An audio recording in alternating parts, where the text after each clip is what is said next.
Second tour.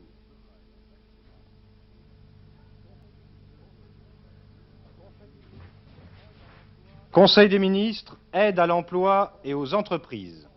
Israël, une campagne mouvementée. Ariane, jour J-2.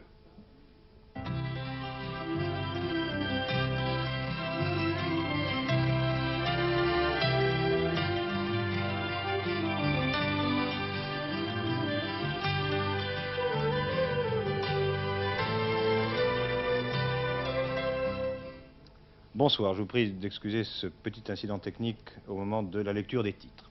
Réunion du Conseil des ministres ce matin au Palais de l'Élysée. De nouvelles mesures économiques et sociales ont été adoptées. Elles concernent principalement l'aide aux entreprises et l'insertion professionnelle. Nous les analyserons bien sûr dans un instant, car avant de présenter les résultats des travaux du Conseil, le secrétaire général de l'Élysée, Pierre Bérégovoy, a lu le texte d'une déclaration prononcée par le président de la République.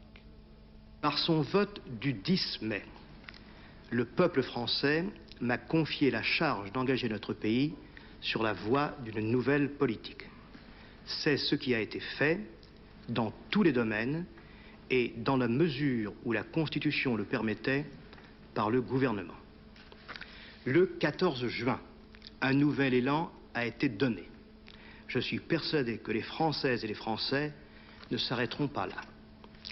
Au terme d'un long débat démocratique qui a fait honneur à la République française, ils manifesteront, je le souhaite, dimanche prochain, leur volonté de me donner, sur les bases les plus larges, les moyens de mener l'action utile, cohérente et durable qu'appelle la situation de la France. Le suffrage universel s'étant prononcé, tous les engagements pris seront tenus. Dans cet esprit, j'entends que l'opposition soit respectée et associée comme il se doit aux responsabilités que suppose le bon fonctionnement du Parlement.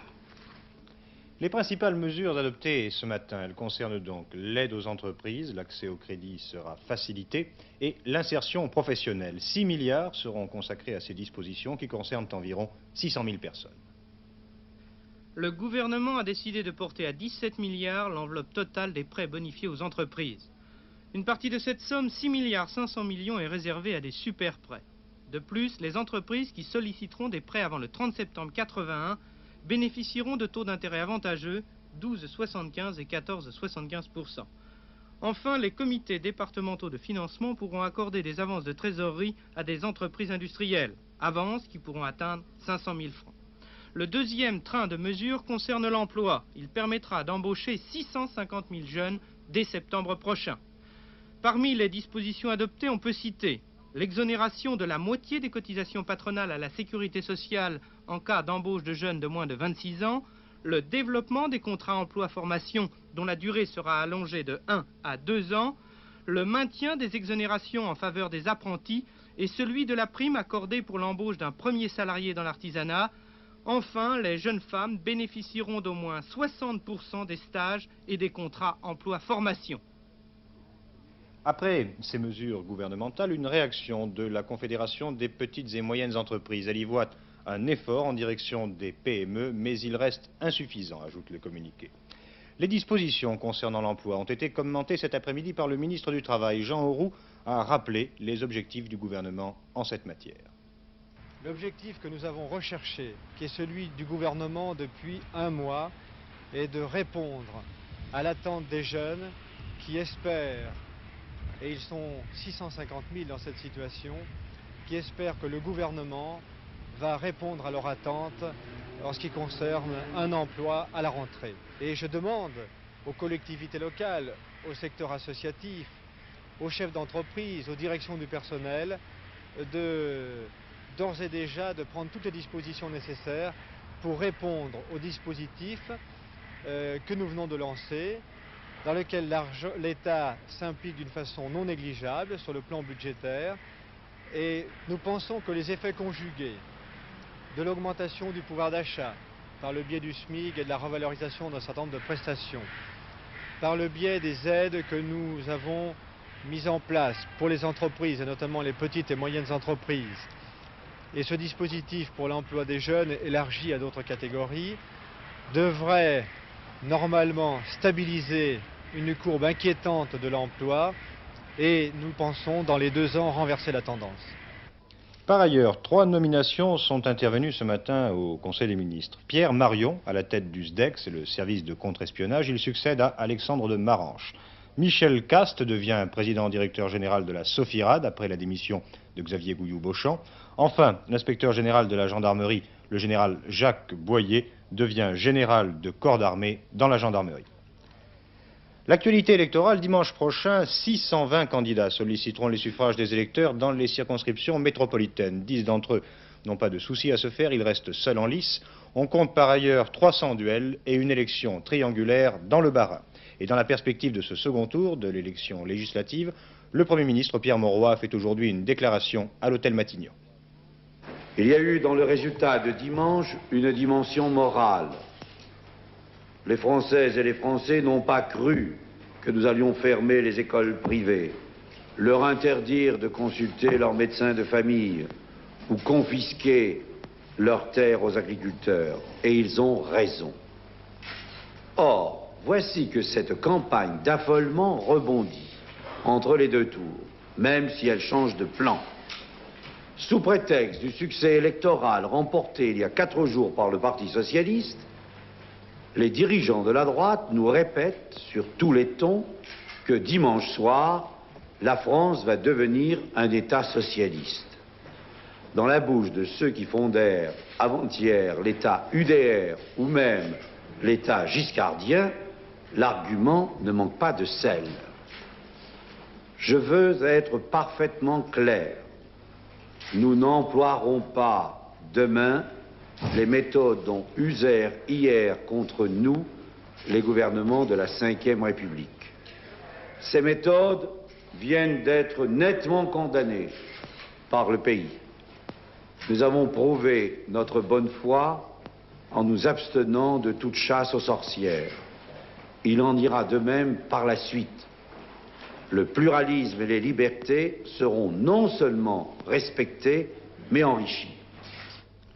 La campagne électorale du côté du RPR et de l'UDF maintenant. Pour Bernard Pons, pour le RPR, l'élection d'une majorité socialo-communiste ne fait pas de doute, mais il a lancé un appel aux abstentionnistes du premier tour. Et puis, pour Jacques Chirac, il n'y a pas, dit-il, de combat perdu d'avance. Le maire de Paris a repris son tour de France pour soutenir les candidats de l'UNM en ballottage. Enfin, pour l'UDF, Michel Pinton, le délégué général, a fait une déclaration.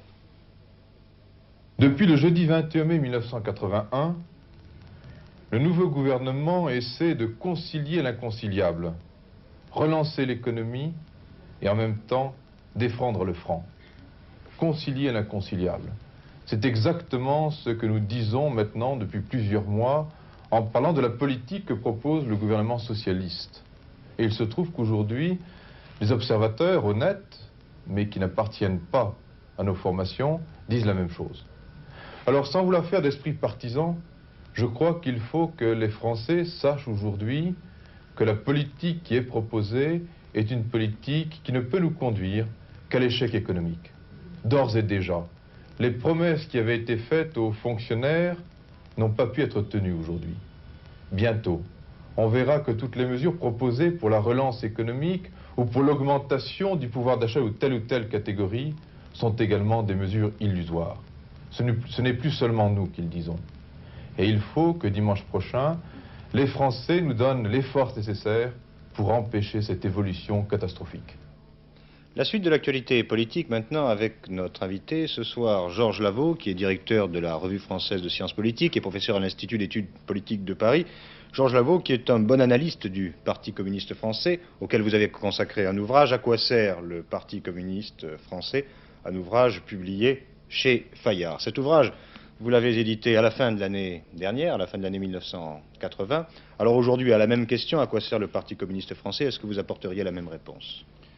Le thème général de mon livre était en dépit d'une représentation certaine d'une certaine classe ouvrière par le Parti communiste et par la CGT, le bilan de l'activité du Parti communiste était finalement relativement stérile pour les catégories sociales qu'il prétendait représenter. Et de ce point de vue, je ne changerai pas mes conclusions, pas plus que je ne changerai, au contraire, j'accentuerai l'hypothèse que je faisais d'un déclin qui me paraissait durable du Parti communiste français. Alors cette hémorragie électorale que l'on a constatée à 2 reprises, au moment de l'élection présidentielle, au premier tour, et puis également au premier tour de l'élection législative, est-ce que d'après vous c'est un phénomène irréversible? Est-ce que ces électeurs qui ont abandonné le Parti communiste pour se reporter dès le premier tour sur le candidat socialiste ou sur les candidats socialistes, est-ce que ces électeurs sont définitivement perdus pour le PC d'après vous? On ne peut jamais dire qu'un phénomène est irréversible et je me garderai de faire des prévisions certaines. Ce qui me semble notamment, c'est que jamais lorsque le Parti communiste a connu un fléchissement net comme en 1958, il n'est revenu au niveau qu'il avait atteint avant cette faille. Et cette fois-ci, la faille est encore plus sérieuse que celle qu'il avait frappée en 1958. Et je pense, d'ailleurs les élections législatives le démontrent, qu'on est en présence d'un phénomène qui, sauf en cas d'échec flagrant de l'expérience du gouvernement socialiste, peut être durable. Alors, les dirigeants communistes annoncent déjà que dès le lendemain du second tour, ils vont se réunir pour conduire une réflexion en commun sur leur stratégie. Alors, à 16,5% des voix, avec une sous-représentation parlementaire, environ 40-45 sièges d'après les projections, les estimations, quelles sont les différentes stratégies qui s'offrent à ce Parti communiste français aujourd'hui? Bien, il faudrait attendre évidemment les réunions du Parti communiste et éventuellement un congrès qui normalement doit se tenir en mai 1982. Mais on peut quand même faire un certain nombre de prévisions. Je pense qu'au moins pendant une période qui peut durer de 1 an à 2 ans en fonction des événements, de la conjoncture économique, le Parti communiste sera relativement contraint d'adopter une attitude relativement prudente et un profil relativement effacé, se contentant de manifester un soutien de principe à l'expérience. Je pense également que, malgré tout, il agira avec le secours de la CGT, beaucoup plus libre, puisqu'elle n'a pas de responsabilité politique, et qui, sur son terrain syndical, choisira, je le pense, un certain nombre de points relativement exemplaires pour maintenir une pression suffisamment constante, discrète ou moins discrète selon, encore une fois, la conjoncture, mais que le PC et la CGT voudront rappeler malgré tout qu'ils avaient leur programme, qu'ils ont leurs exigences et qu'ils ne sont pas des alliés inconditionnels. Alors une question dont la réponse ne vous appartient pas, bien sûr, mais c'est le problème de la participation éventuelle des communistes au gouvernement. D'après vous, si la proposition leur était faite par le Parti socialiste et par le président de la République, est-ce que le Parti communiste, d'après ce que vous savez de lui, aurait intérêt à participer? Est-ce qu'il accepterait, envisagerait? Il a tellement dit qu'il regrettait la proposition qui lui avait été faite en 1936 par Léon Blum. Il a tellement demandé qu'il y ait des ministres communistes au gouvernement depuis 1974. Il a tellement affirmé que c'était la condition nécessaire du changement, qu'il me paraît difficile qu'il refuse maintenant cette proposition si elle lui est faite. Je pense également qu'il peut y avoir pour lui tout de même un certain intérêt à une présence, même très modeste, au sein du gouvernement. Néanmoins, si on regarde ses intérêts et éventuellement les risques que cela présente pour lui, je me demande quel est véritablement son intérêt à accepter une telle participation. Mais je pense que de toute façon, sa participation n'implique pas qu'il s'associerait à l'expérience, quoi qu'il arrive, et pour une durée très longue. Il ne sera pas lié, même s'il accepte une participation. Georges Lavaux, je vous remercie. L'intersyndicale des journalistes de l'audiovisuel a publié aujourd'hui un communiqué dont je vous livre l'essentiel. Personne, ni homme politique, ni représentant d'un quelconque groupe de presse n'est habilité à dicter aux journalistes l'attitude qui doit être la leur dans la couverture de l'actualité. Le communiqué poursuit. Il semblerait que de prétendues interventions émanant de responsables politiques aient lieu actuellement dans les rédactions de l'audiovisuel. L'intersyndicale vérifiera désormais systématiquement toute information faisant état d'une quelconque pression. L'intersyndicale rappelle qu'elle s'est toujours battue pour que les journalistes soient à l'abri de toute pression d'où qu'elle vienne. Elle entend poursuivre cette action contre tous ceux qui voudraient en perpétuer des pratiques condamnables. Aujourd'hui, les députés européens ont débattu de la peine de mort. Un vote pourrait intervenir demain. Il serait sans doute favorable à l'abolition. Chez nos partenaires, la peine de mort est abolie juridiquement pour les uns, pratiquement pour les autres, et c'est donc la position des députés français qui retenait aujourd'hui l'attention.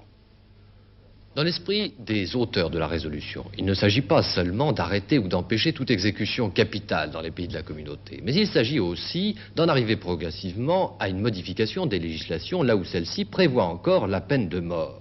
Et précisément, les socialistes français s'appuient sur ce point particulièrement pour souhaiter l'ouverture rapide au Parlement français d'un débat consacrant l'abolition, non seulement dans les faits, mais aussi dans le droit. Ils ont quelque chance d'être entendus, si l'on sait que les libéraux français, soucieux jusqu'ici de respecter une opinion publique qu'ils savent encore défavorable, admettent pourtant que l'arrêt des exécutions, si cela devait se confirmer en France, devra bien un jour être admis dans le droit. Seul Michel Poniatowski, chez les Français, et quelques parlementaires grecs et britanniques ont estimé aujourd'hui que la peine de mort devait être maintenue malgré tout dans certains cas extrêmes. Le président François Mitterrand pourrait se rendre aux États-Unis cet été pour y rencontrer le président Reagan. Cette information a été rendue publique aujourd'hui par le ministre du Commerce extérieur, Michel Joubert. À l'étranger, les députés iraniens ont passé la journée à mettre au point la procédure du débat destinée à prononcer l'incompétence politique du président Bani Sadr. Le débat et le vote doivent avoir lieu samedi et on ne sait toujours pas si le président de la République, Bani Sadr, se rendra au Parlement. Depuis le début de l'offensive menée contre lui, il vit dans son propre pays en semi-clandestinité. Toutes les modalités de ce débat de samedi ont été fixées aujourd'hui par le Parlement iranien. Les adversaires et les partisans de M. Bani Sadr disposeront chacun de 5 heures pour développer leurs arguments. À l'issue du débat, le vote sur l'incompétence du président devra être sanctionné par les 2 tiers au moins des députés présents. D'ores et déjà, l'issue de ce vote est acquise, étant donné l'écrasante majorité dont dispose le parti islamique. Ce vote de destitution surprendra d'autant moins du reste l'opinion qu'elle y a été préparée par des manifestations quotidiennes d'hostilité à Bani Sadr. Aujourd'hui même, autour du Parlement, 1 millier de personnes défilaient pour demander sa tête. Les dignitaires religieux ont indiqué que la destitution n'excluait pas du reste que l'on entame contre le président des poursuites judiciaires. Quant à la relève du pouvoir, elle sera assurée pour un intérim de 50 jours par un conseil provisoire qui organisera l'élection du successeur de Bani Sadr. Le fait que nous soyons en guerre, a dit aujourd'hui l'ayatollah Beheshti, n'empêche en rien le déroulement d'un tel scrutin. Demain, le Washington Post publiera une interview de François Mitterrand. Dans ce texte, le président de la République exposera la position française dans la crise du Proche-Orient après le raid contre Tammuz. Au Conseil de sécurité, justement, le représentant d'Israël a indiqué que son gouvernement ne paierait pas un sou de réparation pour la destruction de la centrale nucléaire irakienne. Cette déclaration israélienne était une sorte de réponse à l'intervention du représentant de la France. Jacques Leprêtre avait en effet demandé qu'Israël verse des réparations. Israël, justement, où la campagne électorale s'intensifie. Le vote pour l'élection des députés à la Knesset aura lieu le 30 juin prochain. Une campagne particulièrement dure, à l'occasion de laquelle la violence a envahi le débat politique. Dans un instant.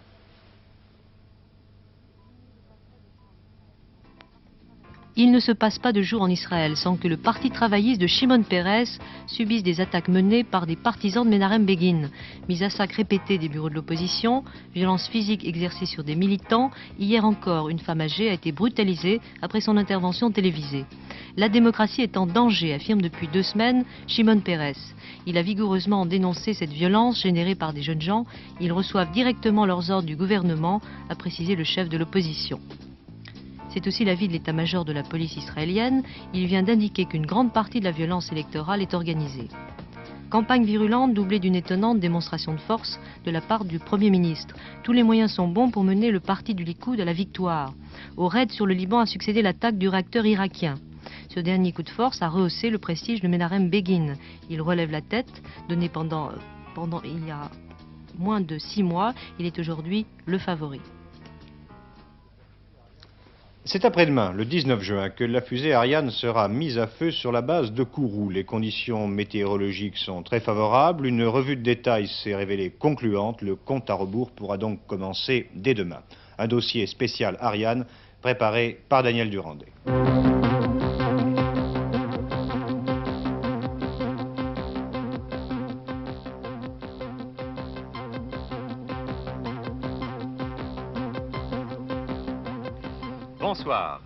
Feu vert pour Ariane, le lanceur européen, qui attend, protégé dans sa tour d'acier, l'heure décisive du lancement.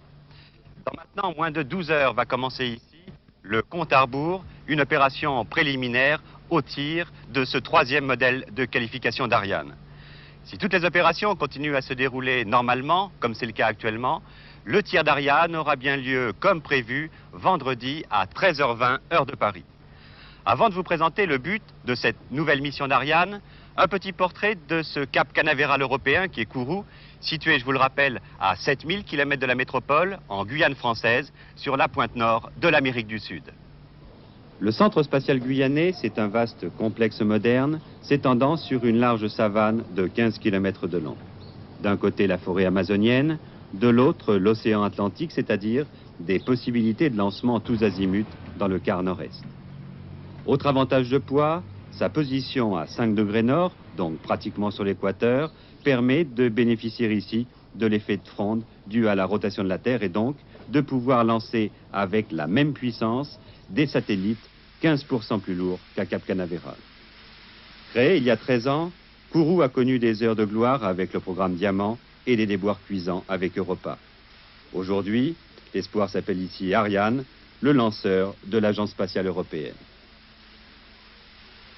Le centre nerveux de l'ensemble de lancement, c'est ce blocos souterrain situé à moins de 200 mètres du pas de tir d'Ariane. Ici, pendant 27 heures et 30 minutes du compte à rebours, on effectuera toutes les opérations techniques jusqu'à la mise à feu automatique par ordinateur de la fusée.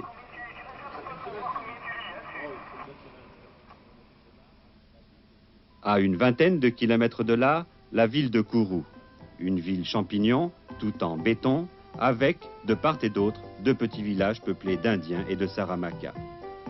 Ici vivent en permanence tout au long de l'année, avec leurs familles, les 600 ingénieurs et techniciens du Centre spatial guyanais en poste pour 3 ou 6 ans. À Kourou, on ne vit que par et pour Ariane, c'est dire que la plage de sable blanc longeant la ville est baignée toute l'année par une douce moiteur oscillant invariablement entre 25 et 30 degrés, restera déserte jusqu'au tir. Ce 3e tir d'Ariane revêt une importance capitale pour l'avenir du programme européen, et cela pour 2 raisons. D'abord, Ariane doit maintenant absolument convaincre ses futurs clients de sa fiabilité et faire ainsi oublier l'échec, il y a 1 an, de L02. Ensuite, pour la première fois, Ariane devra accomplir la mission pour laquelle elle a été conçue, placer en orbite des satellites. Cette image tout à fait exceptionnelle d'Ariane, à laquelle il manque tout en haut sa coiffe et les précieux satellites qu'elle est chargée de protéger, a été filmée il y a moins de 15 jours à Kourou. Depuis, on a procédé à l'intérieur de la tour de lancement pressurisée à la mise en place minutieuse des 2 véritables premiers passagers d'Ariane, les 2 satellites Apple et Meteosat, 2 clients encore non payants d'Ariane. Pour la première fois, on a utilisé ces 2 bâtiments appelés S3 pour l'intégration finale et l'essai des 2 satellites. Ces 2 premiers passagers, les voici. Tout d'abord, au-dessus de la capsule technologique qui est le cerveau qui guide les satellites après leur séparation d'Ariane, Apple, l'Indien, recouvert de feuilles d'or. C'est un satellite expérimental de télécommunication, précurseur d'un vaste programme opérationnel. Nous allons lancer dès l'année prochaine un satellite opérationnel, puis un second, pour la télévision et les télécommunications du programme INSAT. 2 canaux de télévision et un programme de météo. Apple, justement, nous aidera à préparer ce lancement d'un satellite opérationnel, car en construisant Apple, nous avons appris beaucoup pour la 2e génération de satellites. C'est pourquoi nous attendons beaucoup de ce lancement. Au-dessus d'Apple, Meteosat 2, dont les panneaux solaires sont encore recouverts de leur protection métallique. Meteosat, le satellite européen qui doit contribuer à une meilleure connaissance des phénomènes météo et donc à leurs prévisions plus précises. Le satellite que nous allons lancer est le second du programme européen Meteosat. Le premier, lancé en 1977 de Cap Canaveral par une fusée Thor Delta, vient de terminer son existence. C'est la raison pour laquelle nous avons décidé d'en lancer un second. Meteosat 2 va prendre des images de la Terre toutes les demi-heures depuis sa position à 3 degrés de longitude qu'il atteindra en juillet prochain, donc soit 15 jours après son lancement.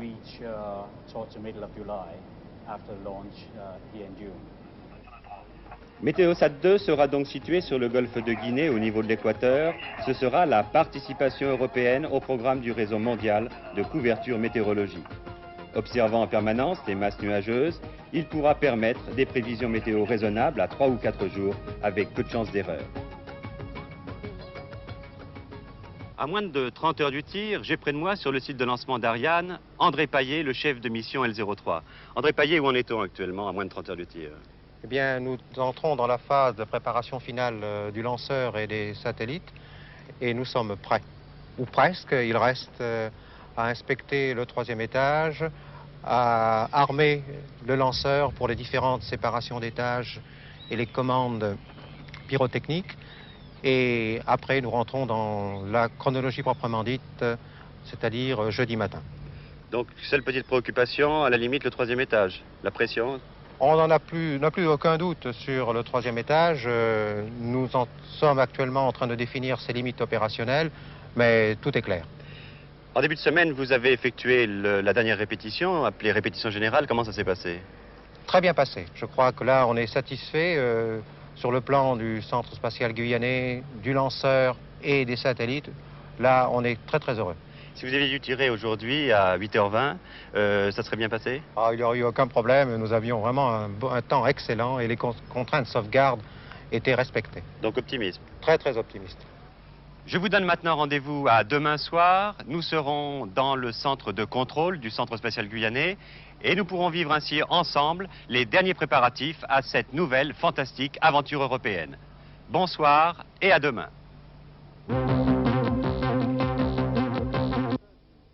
À demain. Les résultats du loto. Il y avait un tirage aujourd'hui, je vous en communique les résultats. Le 1, le 13, le 16, le 18, le 38, le 42 et le numéro complémentaire, le 48. Je dois encore vous dire que notre confrère Louis Berriot a été élu aujourd'hui président de l'association Espace pour demain. Et demain, justement, le temps sera frais et souvent nuageux, avec quelques averses sur le nord-est et la Corse. Quelques chutes de pluie sont également prévues près de la Manche. Les températures seront dans l'ensemble inférieures à la normale saisonnière. Ce journal est maintenant terminé. Je vous remercie de nous avoir prêté attention. Dans quelques instants, Anne Lefébure vous indiquera les programmes de demain sur notre antenne d'FR3. Je vous souhaite de passer une excellente nuit.